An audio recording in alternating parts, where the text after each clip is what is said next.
Istilah hijrah boleh ditakrifkan dalam erti kata yang luas sebagai pergerakan seseorang dari satu lokasi ke lokasi lain. Biasanya dengan niat untuk tinggal di sana secara kekal atau sementara. Kawasan, negara dan juga benua dipecahkan oleh penghijrahan. Migrasi boleh dibahagikan kepada dua kategori, migrasi domestik dan migrasi antarabangsa.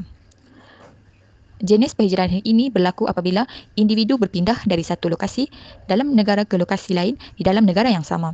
Migran yang meninggalkan negara asal mereka dikenali sebagai out migrants, manakala mereka yang memasuki negara destinasi mereka dikenali sebagai in migrants. Terdapat 4 jenis migrasi yang boleh dibezakan pada masa hadapan, dari luar bandar ke bandar, dari bandar ke luar bandar, dari bandar ke bandar, dan dari bandar ke bandar.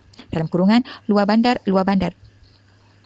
Tumpuan telah beralih kepada pekerja asing di rantau Asia akibat daripada krisis ekonomi yang melanda Asia Timur pada tahun 1997 dan 1998 dan berulang pada tahun 2002. Sebagai contoh, pada tahun 1998, Malaysia dijangka menjadi destinasi terakhir untuk 1.8 bilion pekerja asing.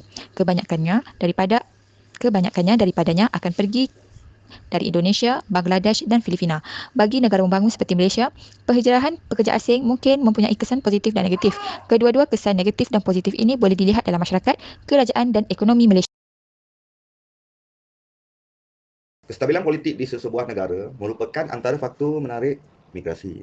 Mereka yang tinggal di negara yang selamat dan selamat cenderung untuk pergi, sementara mereka yang tinggal di negara yang kurang selamat lebih cenderung untuk berpindah ke negara yang selamat. Akibatnya, kadar penghijrahan yang tinggi dari negara-negara yang kurang kestabilan politik dapat dilihat di negara-negara seperti Indonesia, Bangladesh, Filipina, Thailand dan lain-lain yang berpindah ke Malaysia.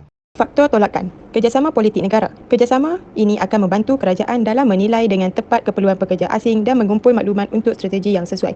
Ini menyerlahkan keperluan kerajaan dan sektor swasta bekerjasama untuk mewujudkan ekonomi yang berkembang maju dan menyelesaikan isu ekonomi.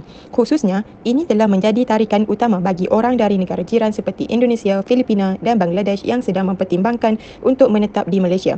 Ekonomi Malaysia sering disebut sebagai sebab populariti negara di kalangan ekspatriat dari negara membangun seperti Indonesia, Filipina dan Bangladesh.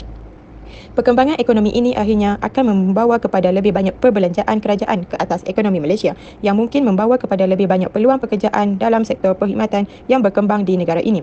Ia akan mendorong kerajaan untuk mencari pekerja baharu secara aktif bagi mempercepatkan pembangunan infrastruktur. Inisiatif bantuan antarabangsa berskala besar memperkasakan golongan muda dan berbakat untuk mengisi kekurangan tenaga kerja di negara asal mereka. Di samping itu, ketidakstabilan politik di negara asal mereka bertindak sebagai penghalang bagi pendatang yang berpotensi dari negara lain untuk pergi ke Malaysia.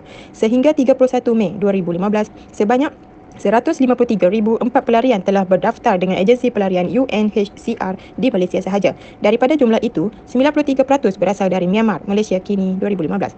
Dekan Undang-Undang Prof. Madya Dr. Ahmad Mohamed dari Fakulti Kerajaan dan Kajian Antarabangsa Universiti Utara Malaysia mengatakan bahawa kerajaan boleh bermula dengan menawarkan pekerjaan kepada orang yang sudah tinggal di negara ini, tetapi hanya dalam konteks bilangan orang yang diperlukan dalam setiap industri. Membantu orang Rohingya lebih mudah dengan kehadiran pekerja Rohingya, kerana ini akan mengurangkan kesukaran untuk perniagaan yang memerlukan pekerja dalam sektor pengangkutan dan pembangunan.